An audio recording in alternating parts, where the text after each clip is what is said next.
Chilling tales for dark nights.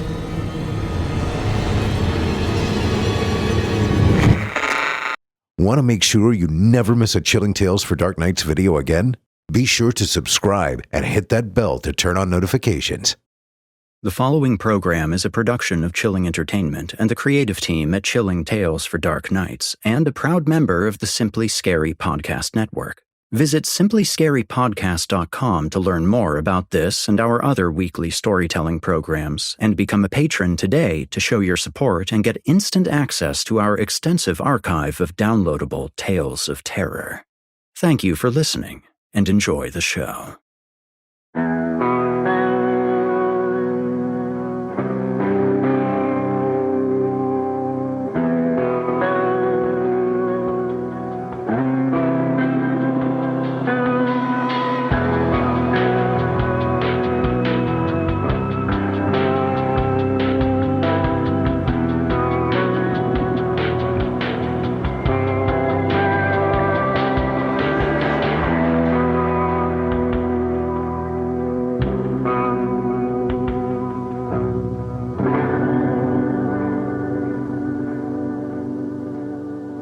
Disclaimer. Horror Hill is a horror anthology podcast bringing you scary stories from all corners of the internet and beyond. As such, certain stories include content that some listeners might find offensive. Listener discretion is advised.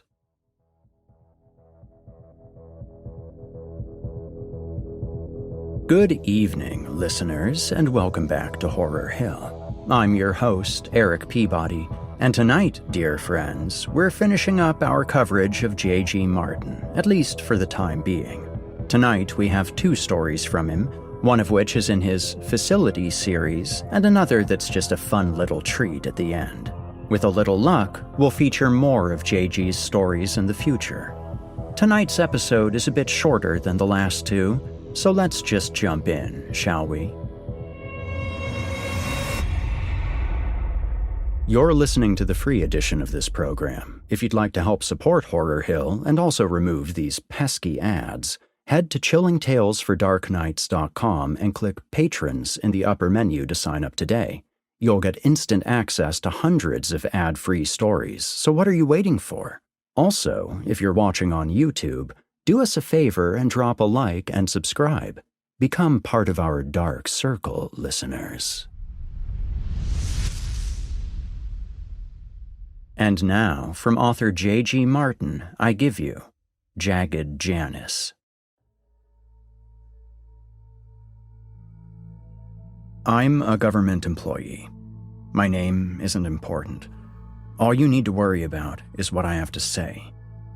I work at a compound known as the Facility. Within it, we perform research on things the public would find unappetizing. Officially, we're listed under experimental weapons development, but lately our umbrella has spread much wider. Suffice it to say that there are things out there that go bump in the night, things both legendary and mundane that exert their influence upon us and defy explanation. My job is to interview individuals who believe they've encountered such entities and determine if their accounts are fact or fiction. What my job is not to do, however, is to share those interviews. In this case, though, I don't think I have a choice. The room is cramped, dimly lit, and smells vaguely of stale piss and black mold. A light hangs above the table between us, rocking back and forth and doing a poor job illuminating much of anything. Still, I can see the man's gaunt face and the fields on my clipboard. It's enough. It'll do. I ask the man to tell me his story, and we begin. It happened at the cabin, he says. He's 20-something with a long nose and 5 o'clock shadow. When he reaches for a cigarette, his hand shakes like a 1950s pickup truck. Not my cabin, he adds. It belonged to Emily, but she invited us up, the three of us. My pen scratches across my clipboard. 4 individuals. For leisure, I'll assume. He cocks an eyebrow at me. Yeah, I guess. A laugh escapes his lips. It's short, awkward. Why else do people go to cabins? We just wanted to get drunk, stoned, forget our problems for the weekend. You know, like normal people." "Of course," I say, marking down his response. His eyes dart toward the cameras in the corner of the room, and his tongue slips across his lips. They're chapped, cracked, and bleeding. He looks worse than a mess. What he looks like is a disaster. "The cameras," he says. "What's the deal with them? You said you weren't a cop." "I'm not," I reassure him. "The cameras are for my own records. Events, encounters with the paranormal, well, they're tricky things. Sometimes we catch items in recordings we'd otherwise miss in person."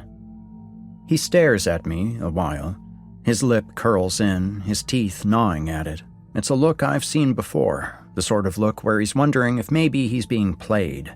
He's wondering if this is a sting operation, and he's taking the bait, and I'm going to have him thrown into a psych ward, or worse. "It's better if you tell me everything," I say, placing my clipboard on the desk between us. "I'm not here to have you put away, only to get some answers." A moment of dead air hangs between us, and it's the sort of moment I recognize. He's weighing the situation, sizing me up. He's wondering if he's comfortable talking about something this batshit insane to a total stranger. But then he takes a deep breath, followed by a deep drag, and ashes his cigarette. "Sure," he says. He taps a finger on the desk, gathers his thoughts. "It happened late at night. The four of us had been drinking in the cabin, doing mushrooms, but we all slept outside in tents since the place was full of spiders, hardly ever got used." "Why's that?" I check a box labeled intoxicated. He shrugs. "Bad memories, I think." I tilt my head to the side, inviting him to continue. "The cabin belonged to Emily's mom," he explains. "She passed away when Em was a little girl, and the place has been a mausoleum ever since. Em thinks it has bad mojo." "What do you think?" "What do I think?" He tastes the question. "I think that—" He trails off, his eyes losing focus, gazing at the splintered wooden table between us. Suddenly, he seems far away. There's an emptiness in his expression, a disconnect. I wonder if he's thinking of legends and nightmares. I wonder if he's thinking of Jagged Janice. "Is everything all right?" He blinks, then nods. My pen scratches across my clipboard. Subject appears traumatized, avoidant. "What's that?" he asks. "What are you writing?" He leans forward, narrowing his eyes on my form. I pull it away. "It's private." "How come?" "Your knowledge of my notes could influence your account. I'd prefer it if such biases were avoided." He looks angry as he sits back in his chair, pissed.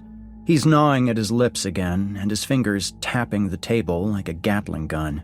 There's no doubt in my mind that this guy has been through a lot, but I need to make sure he's telling the truth, and in order to do that, he can't know anything. Nothing at all. "Fine," he says at length. "We'll do it your way." Yes, we always do.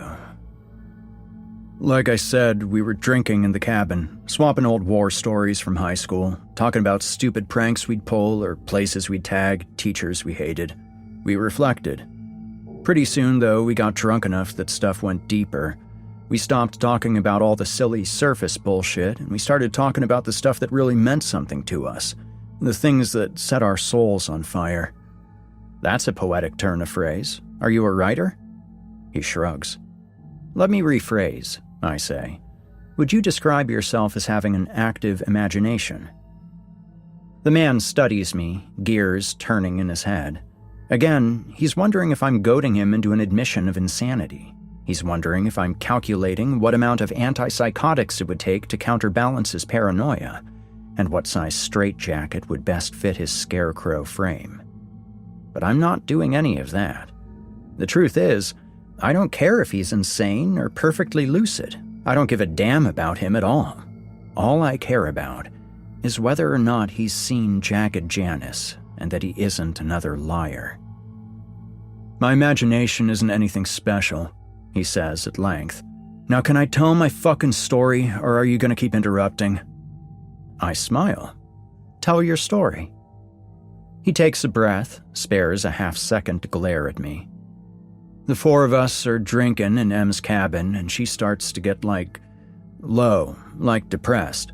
She's usually a pretty upbeat person, so I ask her what's up, and she says she's just feeling a bit haunted since coming back to the cabin. I lift an eyebrow. Her brother... The man sighs, shakes his head as though determining how best to phrase his next words. Her brother died at the cabin, drowned to death 100 feet from the door. Emily watched it happen. She watched her brother drown. He nods. She was 3 years old. She didn't understand what was happening. Not really.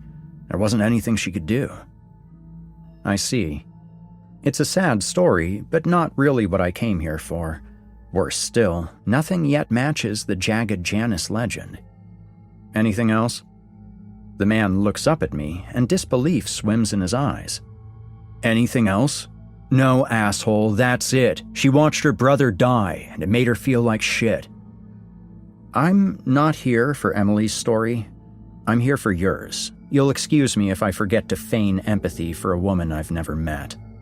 I check a box labeled confrontational and rest my pen on my clipboard.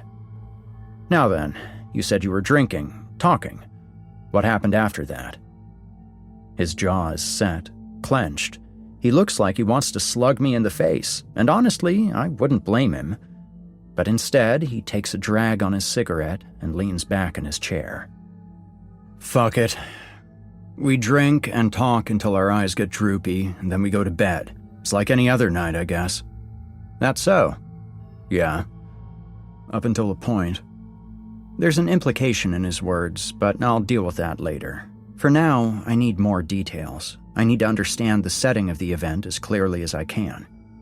The police report, I say, glancing down at my copy of the document, mentions the incident occurred outside of the cabin. Is that correct? That's right. Can you describe it for me, the layout? He scratches the back of his head, brows furrowed. There's a picture being painted in his mind, colored by memories. It's a T-shaped cabin, capital T. There's 2 bedrooms on either side of the T, and at the very top center's bathroom. The bottom of the T is the living area and kitchen, then the front door. Simple enough? I make a quick sketch of it on my form. According to the report, the event occurred in the washroom. I'd like you to talk about that. His mouth twitches. He sucks in on his cigarette like it's the last drag he'll ever have. Slow.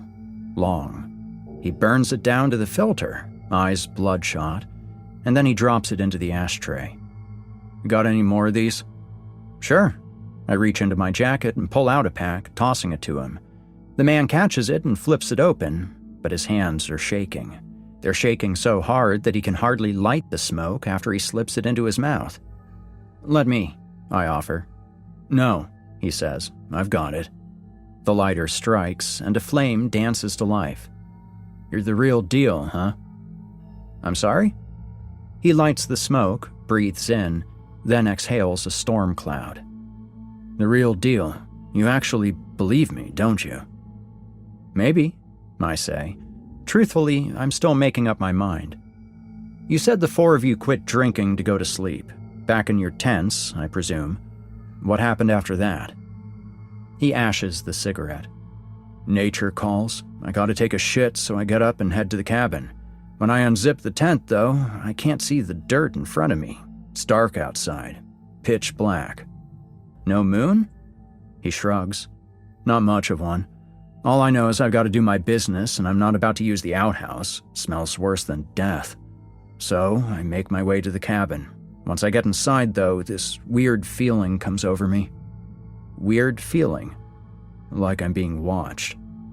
Promising. The place feels empty, lonely. It's just me, the bugs, and the light from my phone. The light's making shadows out of everything. The dusty fridge, cluttered shelves, messy counters. There's 1,000 shapes all around me, shifting with every step I take, and this feeling of, I don't know, dread comes over me, like I'm not safe. The man pauses. Sweat beads down his forehead. Sorry, he says. I just haven't thought about it in this much detail since the night it happened. Don't worry, I tell him. Events are messy things, and more often than not, they leave scars. Okay. Take your time. He gives himself a minute, catches his breath. Like I said, I don't feel safe in there, but I'm drunk enough that it doesn't faze me. I've still got a buzz going from earlier in the night, you know. I think to myself, I came to take a shit, and some spooky shadows aren't going to stop me. He chuckles to himself, shakes his head. But a few seconds later, I'm in the bathroom and locking the door behind me. I figure, why take the chance? So, he says, wiping his lips, I'm about to unbuckle and do my business when I see movement. It's in the top corner of the bathroom, in one of those little toilet windows, like the type that's clouded on the bottom for privacy or whatever, but clear on the top to let in light. I've seen those. Is that where you witnessed the event? That's where I saw the smile.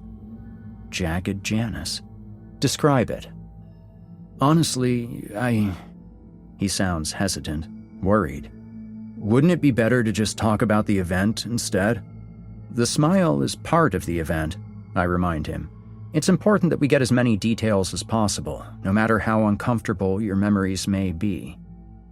He looks down, and his eyes drift out of focus. The smile is just a row of teeth.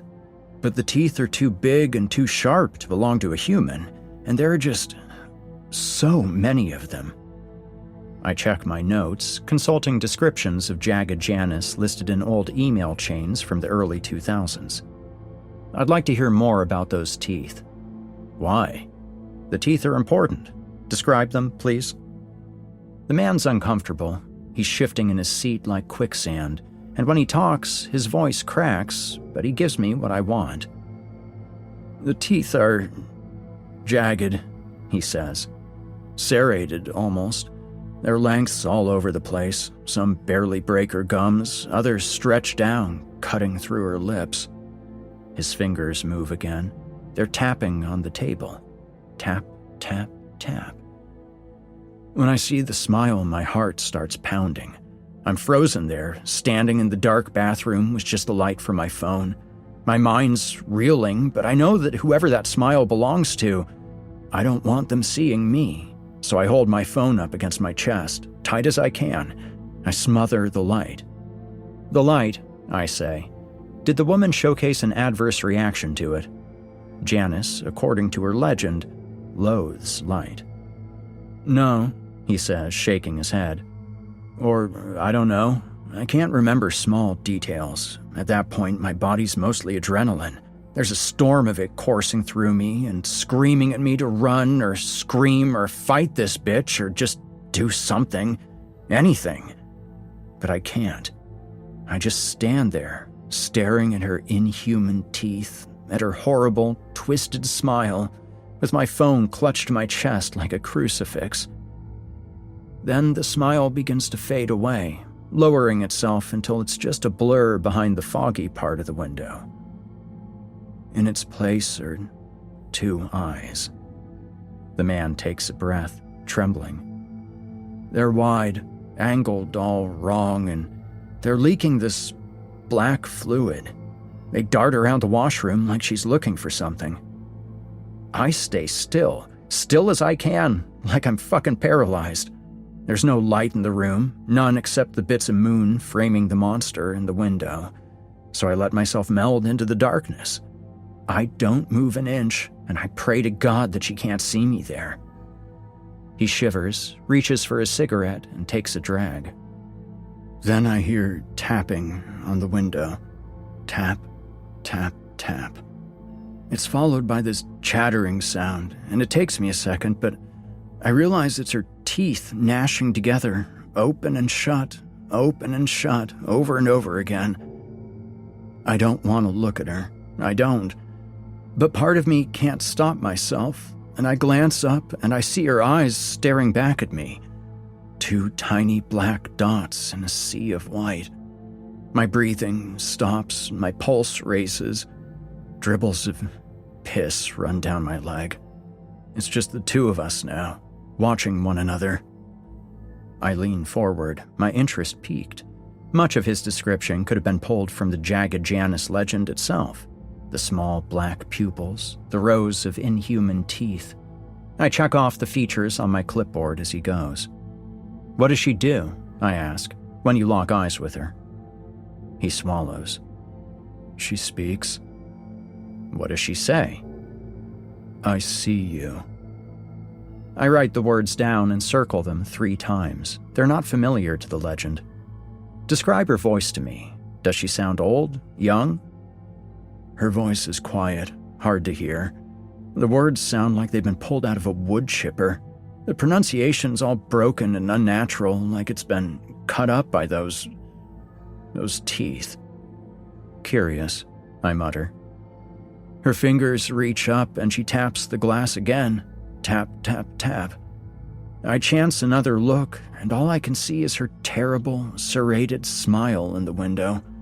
It's making me feel nauseous. I've never been that scared, you know. I close my eyes, wanting the feeling to go away for just a second, but when I open them again, the smile's gone. It's just me, alone in the bathroom. He puts his face in his hands and lets the armor fall away. His shoulders quake with silent sobs. I give him a minute, then another. Is that all? I ask. No response. Sir? He keeps sobbing. I've been doing this job long enough to know when an interview's over. A harrowing experience, I say, giving my form a final swipe with my pen. I stand up from my chair, reaching out to shake his hand with a disappointed sigh. On behalf of the facility, I'd like to thank you for taking the time to share this with me. The man's sobs taper off. He blinks up at me with red, puffy eyes, and when he speaks, his voice is barely there. It's not over, he says. There's more. My heart thrums as I pull back my handshake. A smile slips across my face as I sit back down in my chair, centering my clipboard in front of me. Something else occurred. Yeah, he says, wiping his nose on his sleeve. The next few hours turned into a nightmare. I click my pen, skin prickling with goosebumps. You don't say.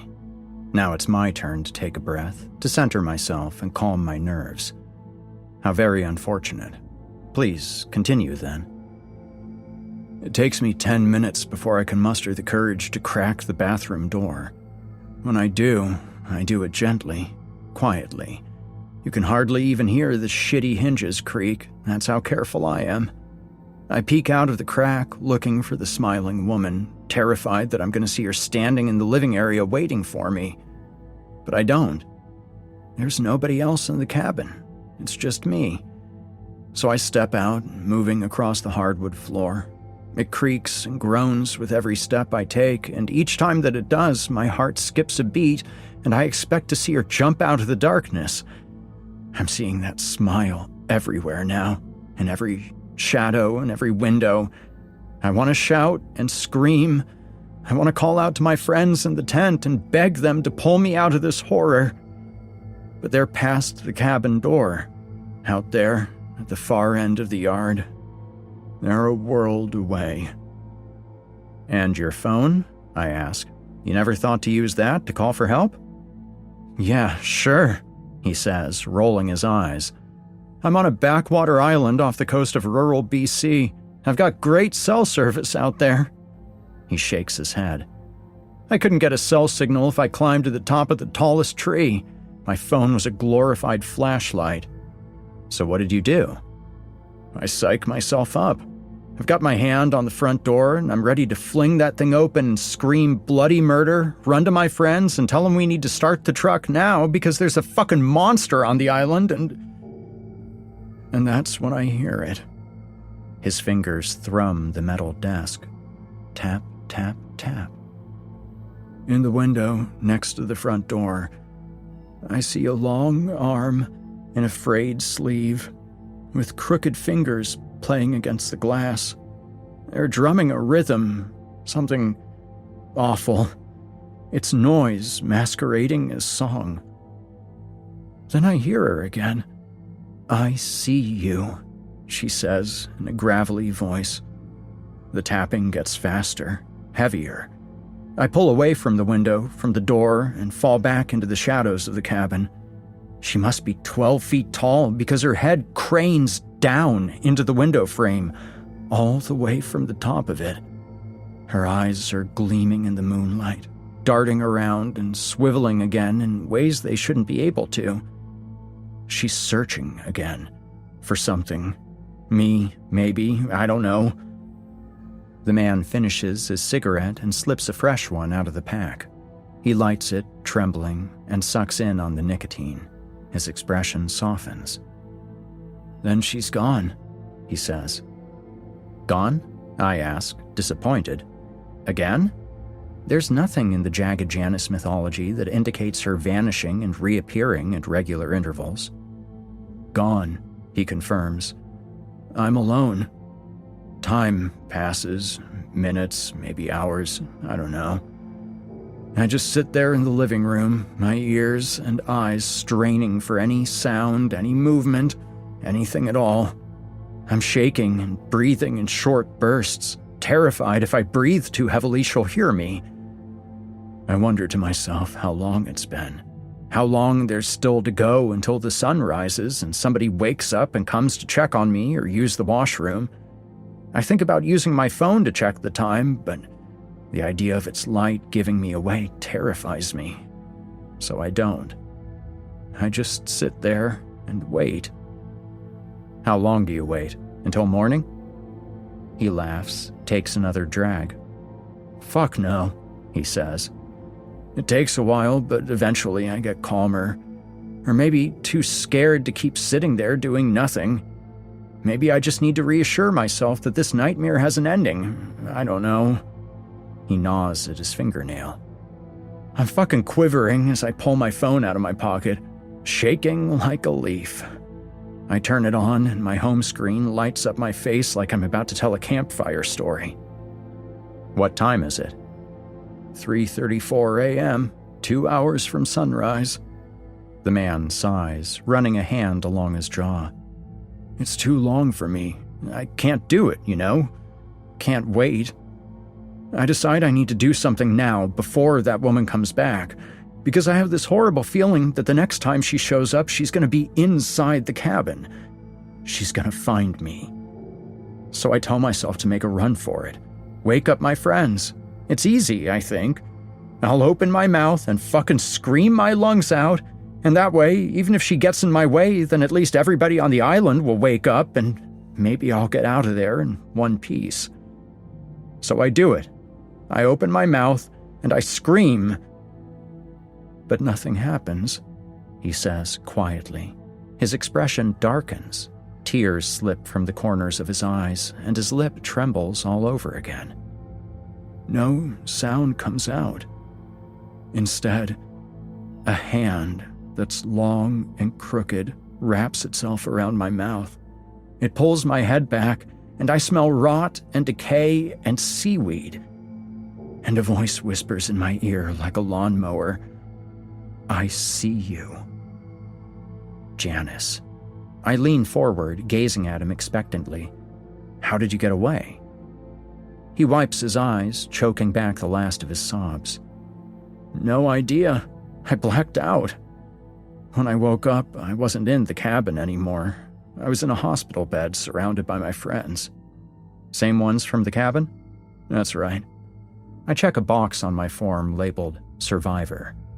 Then I chew on the back of my pen for a second before checking a second box. Post-traumatic stress affected. "And what do these friends say? Anything useful?" "They tell me it's all their fault," he says. "Em mumbles about how we should have never come out to the cabin in the first place. Steve and Haley are blaming themselves for letting me get exceptionally drunk." He cracks a bittersweet smile. "Everybody wants a share of the guilt."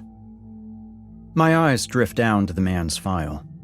"You said the island was remote. I'll assume the hospital wasn't local to it?" "No," he says. "It was off the island, an hour or so inland. I must have been out for a day at least, though, because I don't remember ever traveling there. Interesting. A recurring aspect of the Janice mythology is a sense of mild amnesia and the presence of minor to severe bite wounds.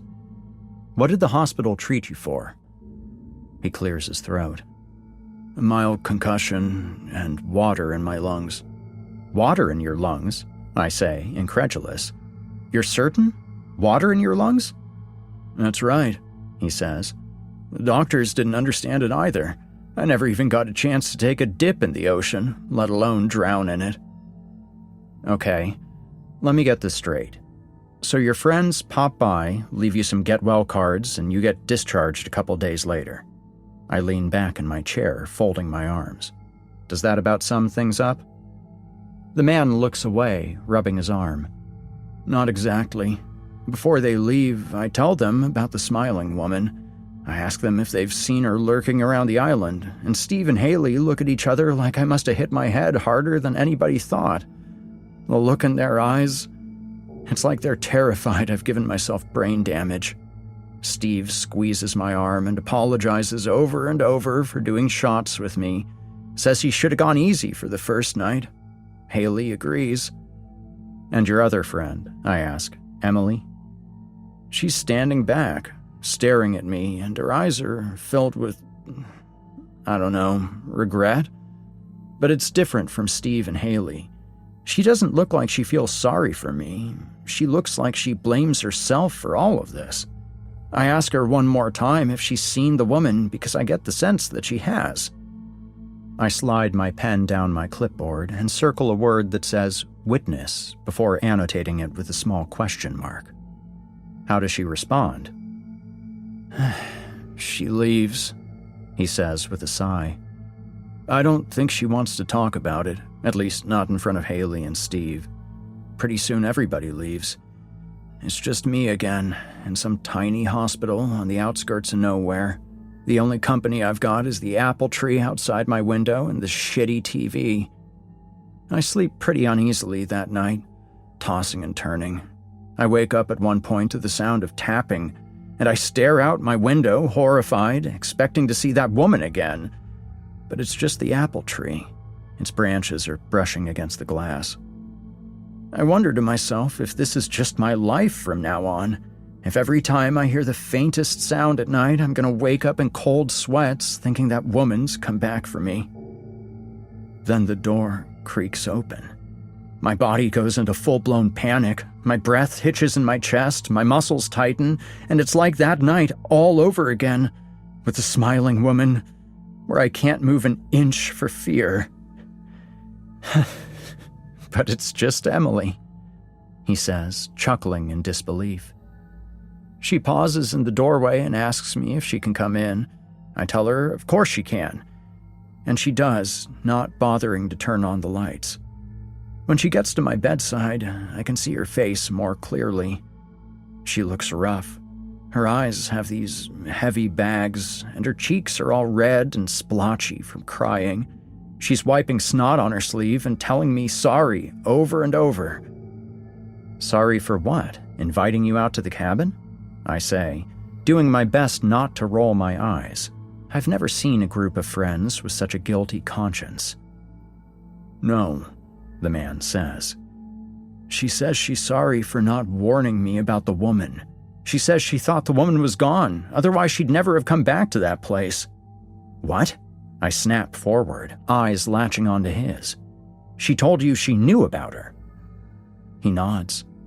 She says the circumstances of her brother's death aren't what she always said they were. He didn't drown. Not accidentally, at least. He was murdered.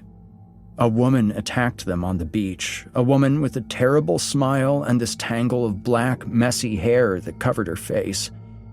She dragged M's brother backward through the sand, muffling his screams with her hand and muttering, "To the sea with you." Then she held him under the surf. She kept him there until he stopped moving and let the tide take him away. Disturbing, I say. And she never brought this up to her parents. She did. Her father told her it was just her imagination. He said that her brother had fallen into the ocean and gotten swept away, and it was already hard enough to deal with without Emily adding to it. So Emily just buried the memory, moved on. The man looks up at me, his expression despondent. That's about when we hear it, he says. In the hospital room. A tapping. Tap, tap, tap. It comes from the window to my right, the one with the old apple tree. The woman? I don't look. I tell Emily not to look either. I tell her to focus on me, to ignore the sound. I don't know what she saw as a little girl down by the ocean, but I know I don't want her to see what I saw in the cabin. He shudders. I don't want her to see that smile. Does she listen? He grips a fistful of hair, closes his eyes. No, he says quietly. She looks. And when she does, she screams. She screams so loudly that the lights come on down the hall, and I hear the night nurse call out and start running. Emily rushes toward the window. I catch sight of it from the corner of my eye because I still refuse to look at that pane of glass, but I hear Emily beating against it with her fists, clawing at it with her nails. Then the nurse bursts in and pulls Emily away, calls a patrol car to drive her home. The man takes a breath. He puts his face in his hands and rubs his eyes. I text her an hour later, just to make sure that she's okay, and... Yes, I say, cutting him off. I glance at the folder on my desk labeled Correspondence, then down at the watch on my wrist. It's 3 a.m, and I'm jet-lagged. The meat of the man's story appears to have run its course, and my eyelids feel like lead bricks. If the texts are everything that's left, then I can read them on my own. I rise from the desk and offer my hand to shake. He gives it a weak, reluctant squeeze, avoiding my eyes, and then he leaves the room without another word. I sigh, sitting back down in the steel chair. Another long day, another dead end. I adjust my glasses and pull out the text logs.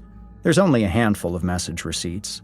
The chance is slim, but the possibility that there's something in there about Jagged Janice entices me too much to set them aside for tomorrow. I begin to read. As I do, I make note of the timestamps. Words do a good job of painting a picture, but time and location lend context to everything.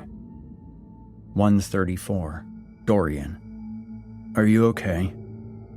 2:12. Emily. Not really. 2:12. Dorian. Did you see her? 2:45. Dorian. I'm sorry, that was a stupid text. 2:45. Emily. It's fine. 2:46. Dorian. I'm guessing you don't feel like talking? 2:46. Emily. Actually, it might be good for me. 2:47. Dorian. Yeah? Okay, me too. 2:47. Dorian. I never got a chance to tell you earlier, but I can't imagine how horrible it must have felt to see what happened to your brother and have your dad not believe you. That's fucked. 2:55. Emily. It's fine. We were never close anyway. 2:55. Dorian. Sorry to hear. Did you ever tell your mom? I mean, before she passed? 2:56. Emily. No. Mom was already dying by then, and Dad would have killed me. 2:56. Dorian. Fuck, I'm an asshole. How could I forget something like that? Sorry again. 2:57. Emily. You're not an asshole. You're right that I would have told her about Jonas if I could have. 2:59. Emily. By then, she was so hopped up on painkillers, though, that I hardly even recognized her. 3 o'clock. Dorian. The meds must have been pretty heavy. That's a lot to deal with for a 4-year-old kid. 3:01. Emily. Yeah, her esophageal cancer was bad. She was in a lot of pain near the end and rarely in a good mood. Pretty sure Dad was having an affair at the time, too. Fucking prick. 3:01. Dorian. I'm sorry. That's a shitty memory to bring up. 3:03. Emily. Don't be. I think I repressed a lot of old memories of her. which probably isn't healthy. 3:05, Emily. Honestly, if it wasn't for you, I'd probably think I was going crazy right now. 3:05, Dorian. Why? 3:06, Emily. I saw her too. 3:06, Dorian. The smiling woman? 3:07, Dorian. M? 3:34, Emily. My mother. 3:34, Emily. I see my mother.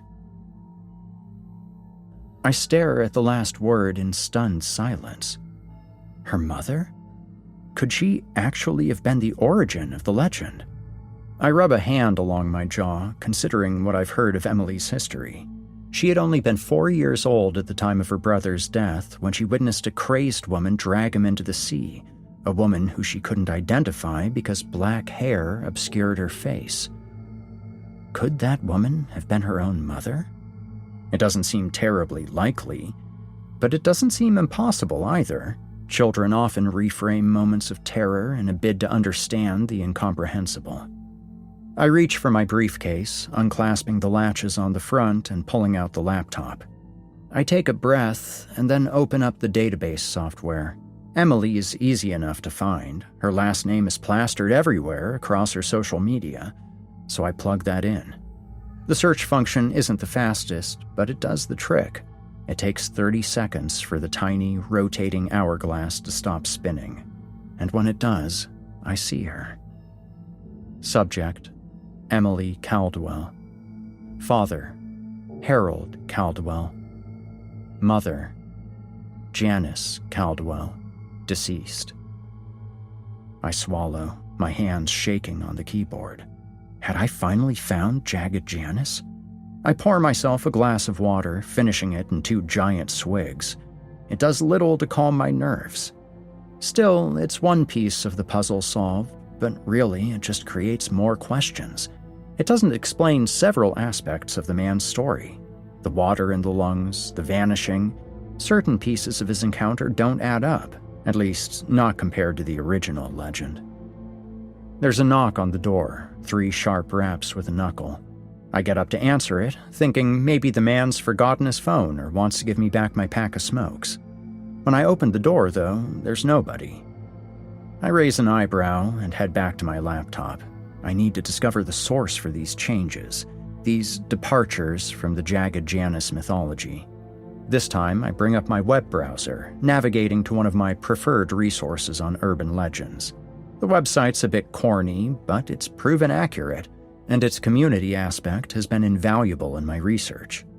After some scrolling, I bring up the Jagged Janice article. People can leave anecdotal encounters beneath the main text, and sometimes they do. Usually, they're all bullshit. One of them catches my eye, however. It mentions seeing the serrated smile, the tapping fingers, and that they found their infant child dead with water in its lungs. I shake my head. A coincidence, that's all. I keep scrolling, and more keywords jump out at me. There and then gone. Voice like a meat grinder. To the sea with you. I pause. Those were the words Emily said, words she remembered when she witnessed her brother being pulled into the ocean. To the sea with you. My mind spins, but a picture is forming. The guttural, difficult-to-understand voice. The drowned brother. The words. I see you. No. She was never saying those words, not really. She was saying, to the sea with you. The man misheard, or perhaps he couldn't properly understand because of Janice's damaged voice. In his panic, he likely defaulted to the simplest-sounding phrase. My heart races. I reach for my phone to make a call to tell my boss what I found. It wasn't long ago the facility had an incident with a man with a red notepad, one in which we learned the core principle of all legends and one which cost many people their lives, that legends evolve. If the Jagged Janice legend has evolved, we need to allocate additional resources to locating it and neutralizing it. I continue to scroll, noticing many of the anecdotes have been posted in the last week, several in the last few days. If even half of them are true, it'd imply highly increased activity on Janice's part. I hear another knock at the door, 3 soft raps. I curse, kicking off from my desk and storming to the door, phone still pressed to my face, waiting for my boss to pick up. Once more, I swing it open, and once more, I look down a cold, empty hallway. I slam the door shut and stalk back to the table. My phone continues to ring, and my boss continues to ignore my call. It's really not like her, but I tell myself to relax. She's probably sleeping. According to my watch, it's late as hell, 3:34 in the morning to be precise. That makes me an asshole, maybe, but this discovery is too big, too dangerous to ignore. Janice is out there, and she's on the move. 3 more knocks ring out, but these are softer than before, more gentle. Almost taps.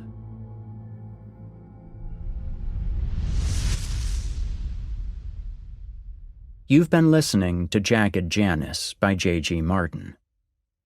Now, to finish up our episode, I present The Man in the Moon, also by J.G. Martin.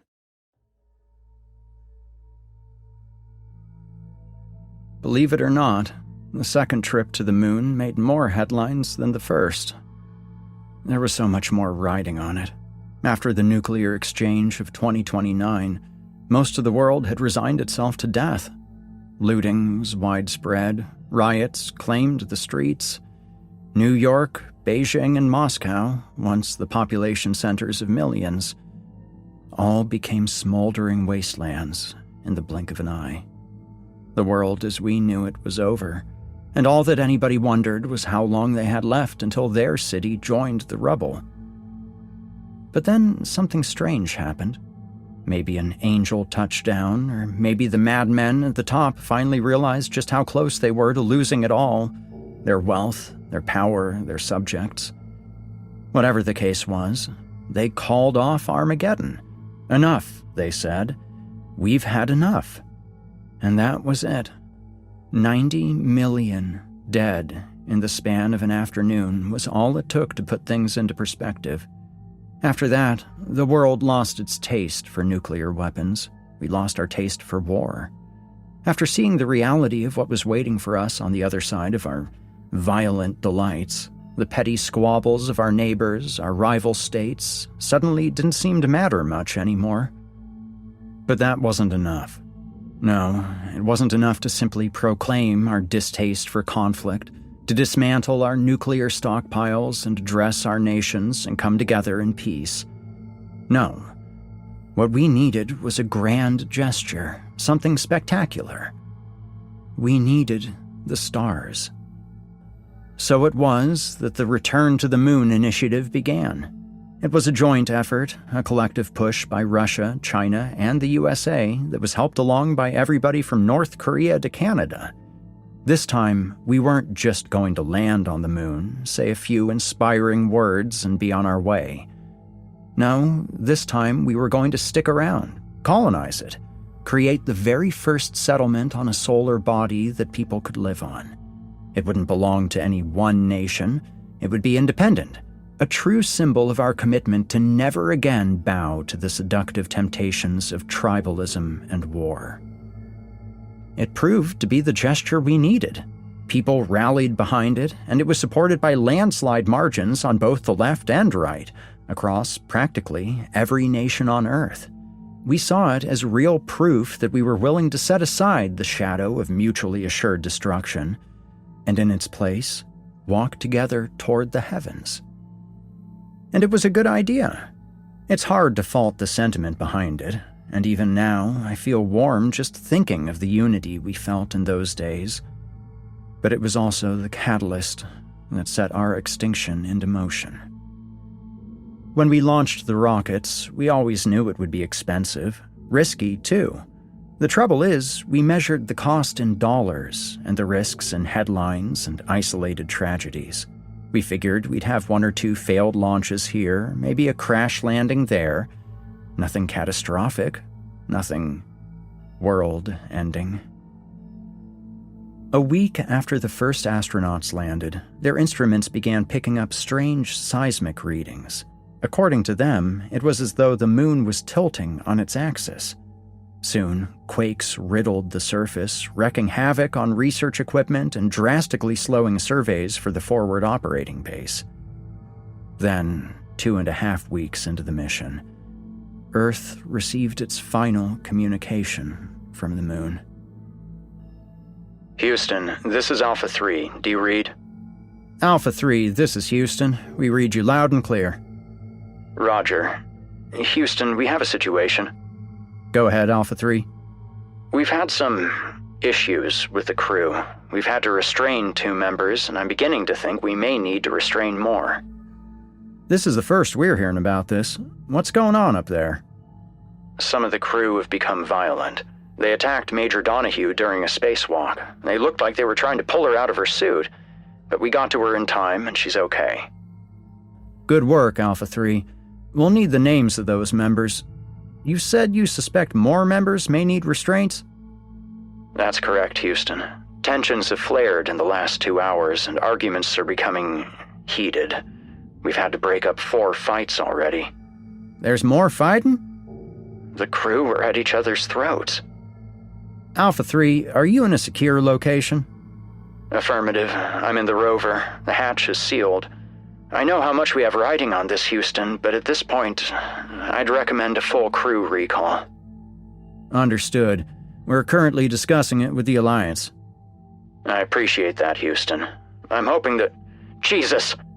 Alpha 3? They're all out there on the surface. Say again. They're on the surface, Houston. They're attacking one another, bashing in their helmets with rocks and... Oh God, they're coming this way. Alpha 3, do not engage. Ensure your rover's sealed. No, I can feel it too now. I can feel it too. Feel what? Alpha 3, what's going on up there? It's eating me. My brain. It feels like liquid fire, and it's making me so angry.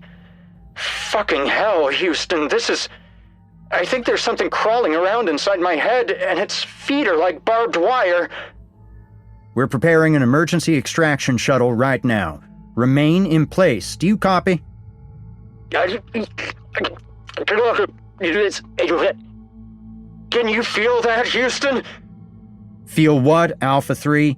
Your first was broken and unreadable. Say again? It's watching me. That was it. The final transmission. 3 days later, on the night of October 3rd, 2034, the world ended. Cities burned. Governments fell, each dying in the ashes of a chaos nobody could comprehend. Blood filled the gutters in flash floods of violence. Families, once happy and loving, butchered each other in their homes as mothers feasted on their daughters and fathers picked apart their sons. It was the end of times, the end of everything. Then, a light emerged in the dark, a light that shepherded us away from total annihilation, that saved what we now call the dregs of humanity, the leftovers. It began on social media, taking shape as a video streamed by a young woman in the throes of insanity. The video was called "The Moon is Watching." In it, she frothed at the mouth. She slurred her words. She moaned in disoriented agony as she spoke a broken warning about what the moon had done to her. Looking back on it now, it didn't tell us anything especially profound, but it spread like wildfire, going viral in the span of an hour as nations across the earth shared it in silent horror.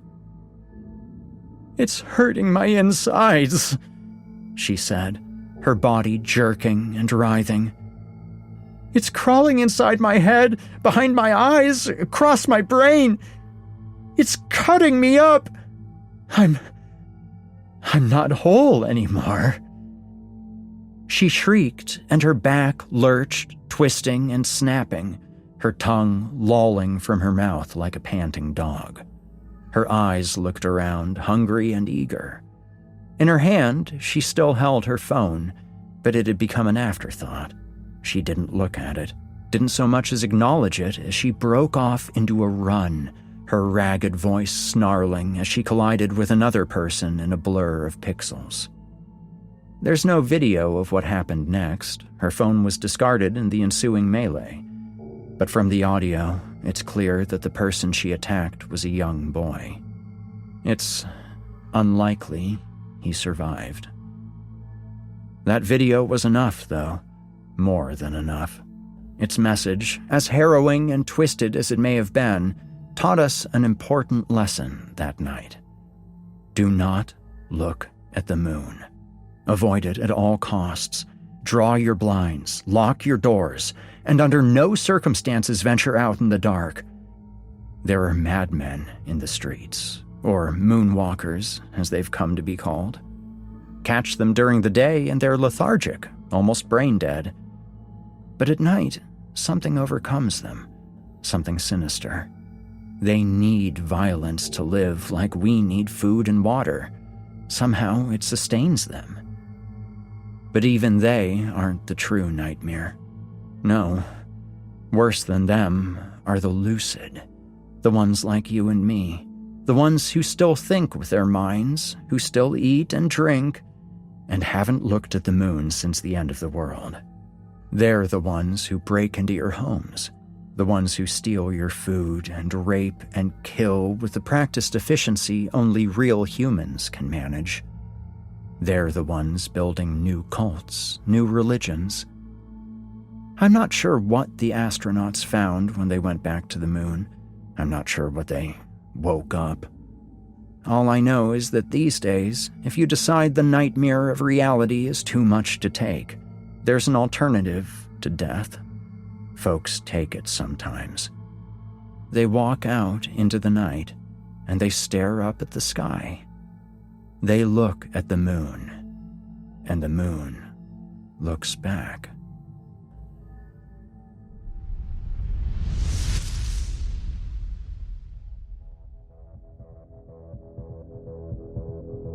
That was The Man in the Moon by J.G. Martin. J.G. Martin writes about monsters and the things they get up to when we aren't looking. His work has been featured across a slew of podcasts, captivating millions of listeners around the globe. Martin currently resides in British Columbia with his cat and editor, Opie. His ultimate dream is to one day own a secret lair behind a bookshelf.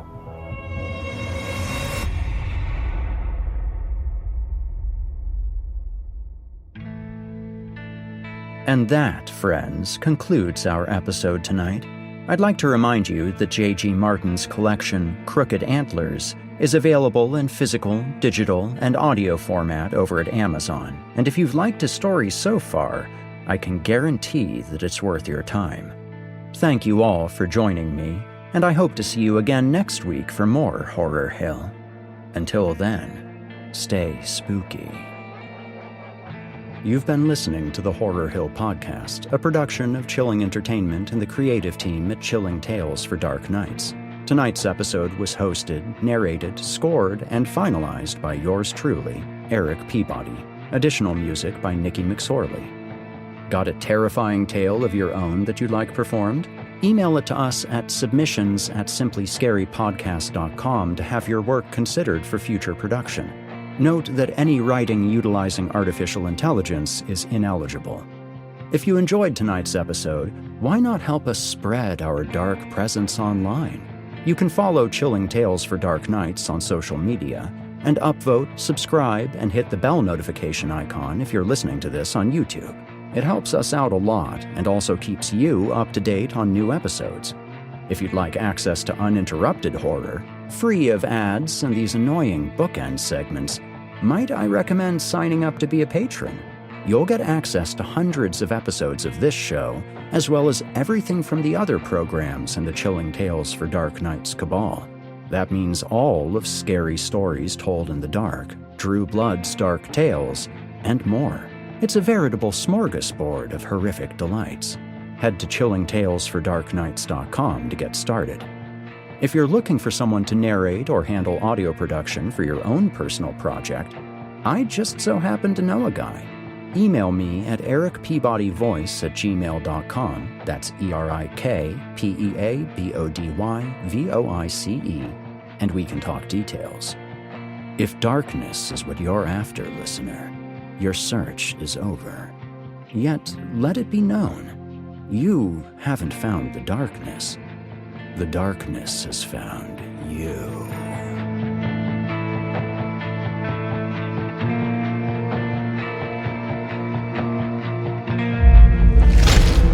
Chilling tales for dark nights.